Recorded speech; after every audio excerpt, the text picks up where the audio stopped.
नमस्कार दोस्तों, स्वागत है आपका एक बार फिर से बीएससी सेकंड ईयर की केमिस्ट्री क्लासेज में। आज हम बात करने वाले हैं एल्डिहाइड और कीटोनों के अपचयन की, रिडक्शन की। ठीक है, अभी तक हमने बात की थी एल्डिहाइड और कीटोनों के ऑक्सीकरण की। आज हम बात करेंगे एल्डिहाइड और कीटोनों के अपचयन की। ठीक है, अब एल्डिहाइड और कीटोनों के अपचयन करवाने से पहले मैं आपको एक बात बता दूं, जब भी हम एल्डिहाइड का अपचयन करवाएंगे तो हमको 1 डिग्री एल्कोहल मिलेगा। क्या मिलेगा?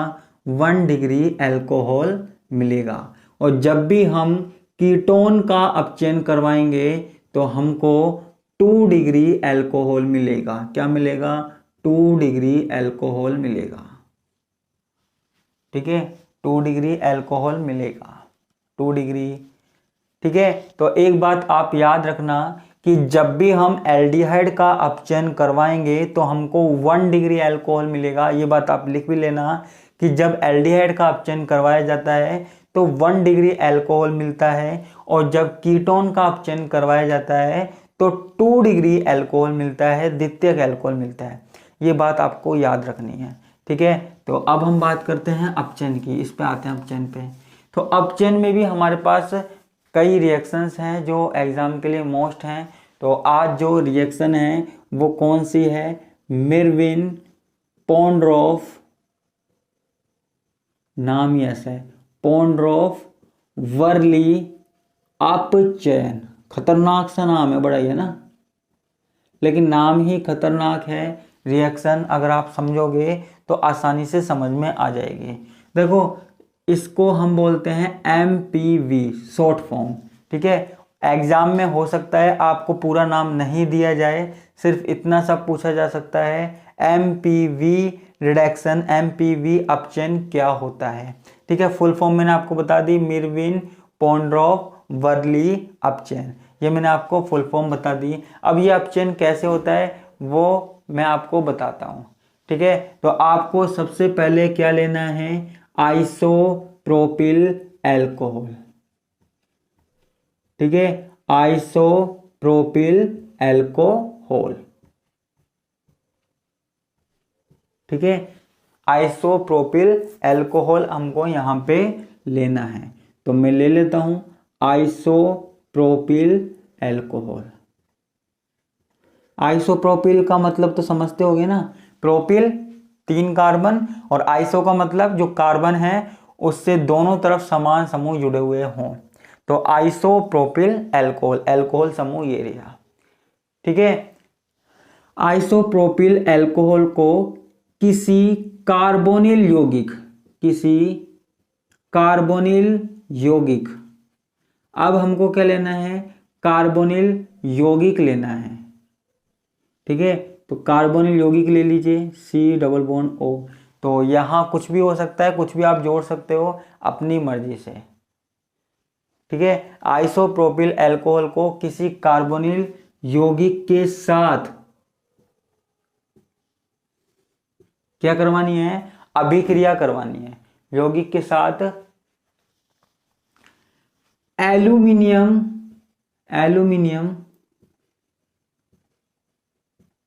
अब ध्यान से सुनना, आइसोप्रोपिल एल्कोहल को किसी कार्बोनिल यौगिक के साथ एल्यूमिनियम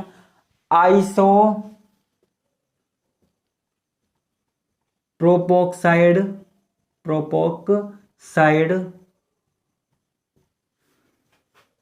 ठीक है की उपस्थिति में, ठीक है, की उपस्थिति में गर्म करते हैं।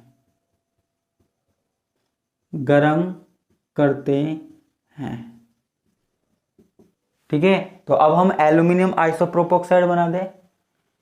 ठीक है, तो हम यहां बना देते हैं।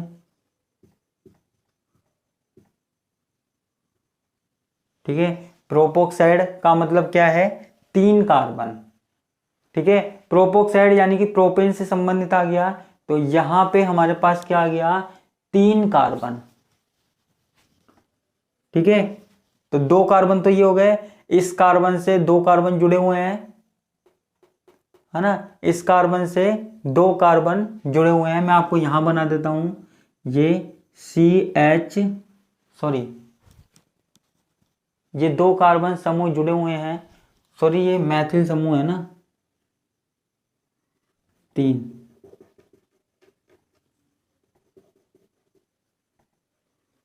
ठीक है। तो 2 कार्बन तो हमारे पास यहाँ पे जुड़े हुए हैं, एक इससे जुड़ा हुआ है हाइड्रोजन, ठीक है। इससे क्या जुड़ा हुआ है, हाइड्रोजन जुड़ा हुआ है। अब एक बात और देखिए, इससे क्या जुड़ा हुआ है, एक ऑक्सीजन और जुड़ा हुआ है, ठीक है। तो CH3 2 बार, है ना, एक कार्बन इससे जुड़ा हुआ है हाइड्रोजन, फिर इससे जुड़े हुए हैं ऑक्सीजन, ठीक है, फिर इससे जुड़े हुए हैं ऑक्सीजन, ठीक है। और ये किससे जुड़ा हुआ है ऑक्सीजन, ये जुड़ा हुआ है एल्यूमिनियम से। किससे जुड़ा हुआ है, एल्यूमिनियम से। तो मैं एल्यूमिनियम को बाहर लिख देता हूं। अब देखो ये जो एल्यूमिनियम है, एल्यूमिनियम की कितनी वैलेंसी होती है, +3 होती है। तो ये ऐसे ही 3 ग्रुप से और जुड़ा हुआ है, ठीक है, बिल्कुल सेम ऐसे के ऐसे ग्रुप से 3 ग्रुप से जुड़ा हुआ है, इसलिए हम यहाँ पे सीधे ही लगा देते हैं 3। तो ये हमारे पास क्या हो गया, एल्यूमिनियम आइसोप्रोपोक्साइड, ठीक है। तो आपको समझ में आ गया होगा कि मैंने इसको नाम ऐसा क्यों दिया है, एल्यूमिनियम है, ठीक है। आइसो इन 2 ग्रुपों की वजह से दिया गया है, प्रोपोक्साइड, प्रोप यानी कि 3 कार्बन की वजह से इसको प्रोप बोला है मैंने, और ऑक्साइड यानी कि यहाँ पे ऑक्सीजन है इसलिए, ठीक है। तो आप समझ गए होंगे मैंने क्या चीज ली है। तो कार्बोनिल यौगिकों की अभिक्रिया अल्कोहल, आइसोप्रोपिल अल्कोहल के साथ एल्यूमिनियम आइसोप्रोपोक्साइड में करवाते हैं, ठीक है, इसकी उपस्थिति में गर्म करवाते हैं। तो क्या होता है, तो अल्कोहल प्राप्त होता है, तो अल्कोहल प्राप्त होता है,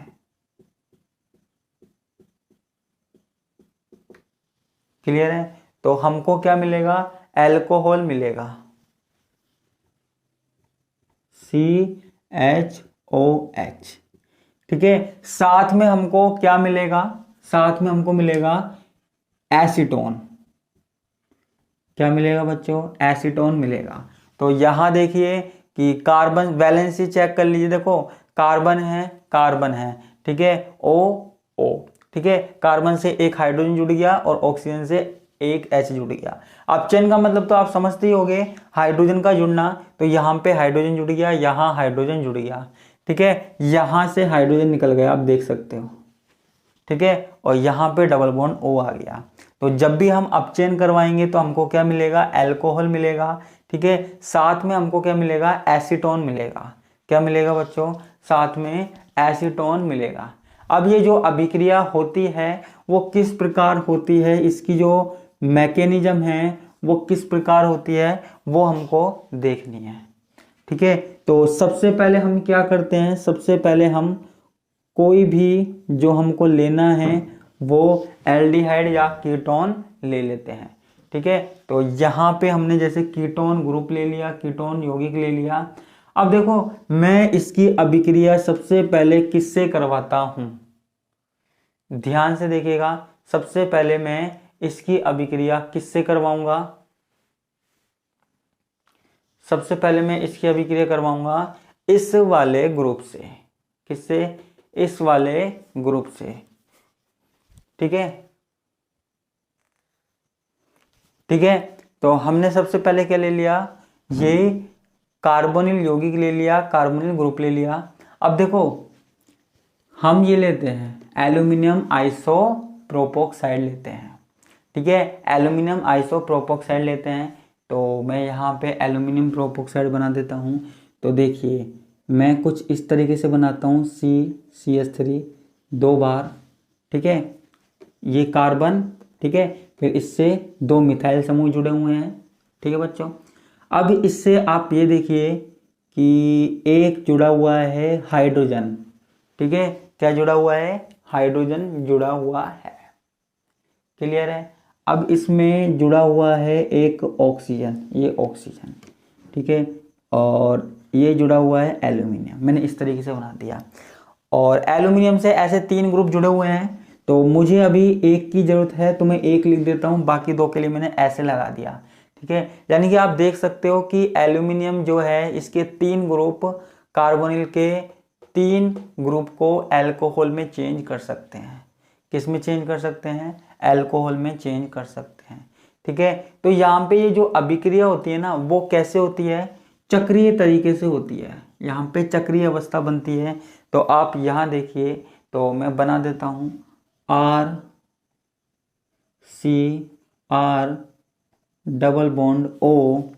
ठीक है, R C R double bond O, उसके बाद सी एच। ठीक है, ध्यान से देखिएगा, सी एच 3 2 ओ एल्यूमिनियम और ये। ठीक है, अब देखो यहाँ पे क्या होता है, यहाँ पे देखो कार्बन और ऑक्सीजन के बीच का डबल बॉन्ड टूट जाता है। डबल बॉन्ड टूट के इलेक्ट्रॉन कहाँ आ जाते हैं? ऑक्सीजन पर आ जाते हैं। कहाँ आ जाते हैं बच्चों? ऑक्सीजन पर आ जाते हैं। ठीक है, ऑक्सीजन पे आ जाते हैं। अब देखना यहाँ पे ये एल्यूमिनियम और ऑक्सीजन है ना, इसके बीच का जो बॉन्ड है वो टूट जाता है। ठीक है, और कार्बन और ऑक्सीजन के बीच में डबल बॉन्ड आ जाता है। ठीक है, समझने की कोशिश कीजिएगा। और ये हाइड्रोजन वाला बॉन्ड टूटकर यहाँ आ जाता है। ठीक है, तो अब देखो होता क्या है, मैं यहाँ पे आपको बता देता हूँ। ठीक है, मैं आपको यहाँ पे बता देता हूँ यहाँ पे हो क्या रहा है। यहाँ पे सॉरी है ना, कार्बन और हाइड्रोजन के बीच का बॉन्ड है वो टूट जाएगा। अब देखो कार्बन और हाइड्रोजन के बीच का बॉन्ड टूट गया। ध्यान से देखना, कार्बन और हाइड्रोजन के बीच का बॉन्ड टूट गया। तो हमारे पास क्या बचा? CH3, फिर इसके बाद ये कार्बन और ये CH3। ठीक है, 2 CH3 समूह और 1 कार्बन, ये मैंने लिख दिया। ये वाला बॉन्ड टूट गया था। ठीक है, ये वाला बॉन्ड टूट गया था, हाइड्रोजन निकल गया था। तो इसके ऊपर क्या आ गया था? इसके ऊपर चार्ज आ गया था। ठीक है, अब यहां देखना जरा आप कि ये वाला बॉन्ड मैंने तोड़ दिया था, तो ये वाले बॉन्ड के इलेक्ट्रॉन कहाँ आ जाएंगे? यहाँ आ जाएंगे। कार्बन ऑक्सीजन के साथ क्या बना लेगा? डबल बॉन्ड बना लेगा। ये हमारे पास क्या बन गया? सबसे पहले तो एसीटोन बन गया। उसके बाद बाकी की चीजें देखिए, बाकी की चीजों में क्या है? प्लस में हमारे पास क्या बनता है? ध्यान से देखना, प्लस में हमारे पास क्या बनेगा? देखो प्लस में क्या बनेगा? ये जो R है, आर सी आर। ठीक है, मैं लिख देता हूं, ऑक्सीजन का और कार्बन का ये डबल बॉन्ड टूट गया था और इलेक्ट्रॉन कहाँ आ गए थे? इलेक्ट्रॉन कहाँ गए थे? यहाँ पे। ये वाला बॉन्ड टूट गया था, तो RCr OAl। ठीक है, RCrOAl। ठीक है, और यहाँ पे जुड़ा हुआ है एक हाइड्रोजन। ठीक है, एक हाइड्रोजन जुड़ा हुआ है। ठीक है, ये वाला जो हाइड्रोजन है ना, इसका ट्रांसफर यहाँ से यहाँ हो जाता है। ठीक है, ये हाइड्राइड आयन है, इसका ट्रांसफर यहाँ से यहाँ हो जाता है। और बाकी एल्यूमिनियम की 2 वैलेंसी तो ऐसी की ऐसी है। ठीक है, क्लियर है? अब देखो यहाँ पे हमको क्या बनाना है? एल्कोहल बनाना है। यहाँ हमको क्या बनाना है? एल्कोहल बनाना है। तो एल्कोहल बनाने के लिए यहाँ पे हमको क्या करना पड़ेगा? H+ आयनों का योग कराना पड़ेगा। ठीक है, किसका योग करवाना पड़ेगा? H+ आयनों का योग करवाना पड़ेगा। मैं यहाँ पे कर देता हूँ रिएक्शन। ठीक है, मैं यहाँ सबसे ऊपर कर देता हूँ, ये इसकी बात कर रहे हैं हम सिर्फ, है ना। तो यहाँ पे हम क्या करवा देते हैं? H+ आयनों का योग करवा देते हैं। ठीक है, तो जब हम H+ आयनों का योग करवा देंगे तो ये देखिए RCr। ठीक है, और ये H मैंने यहाँ पे इस तरीके से लिख दिया। उसके बाद ऑक्सीजन और H+ आयनों का मैंने योग करवाया तो H। ठीक है, तो मैंने यहाँ क्या लिख दिया? H लिख दिया। और बाकी का देखिए, ये जो पूरा का पूरा है ना एल्यूमिनियम है, ये पूरा का पूरा एल्यूमिनियम और बाकी के जो 2 ग्रुप जुड़े हुए हैं वो बाहर निकल जाएंगे। आप कहोगे किसके साथ निकल जाएंगे, तो वो इसके साथ निकल सकते हैं। ठीक है, तो हमको बस सिर्फ ये प्रोसेस देखना है, क्रियाविधि ये देखनी है जब तक हमारे पास अल्कोहल नहीं बन जाता। उसके अलावा हमको और कुछ भी नहीं करना है। ठीक है, और कुछ भी नहीं करना है। तो ये हमारे पास क्या बन गया, अल्कोहल बन गया। और अल्कोहल भी कैसा, 2 डिग्री बन गया। ठीक है, 2 डिग्री क्यों बना, क्योंकि हमने कीटोन लिया था। अगर हम एल्डिहाइड लेते तो 1 डिग्री अल्कोहल बनता। ठीक है बच्चा, तो आज के लिए बस इतना ही, बाकी का हम देखेंगे नेक्स्ट क्लास में। धन्यवाद, नमस्कार, बाय बाय।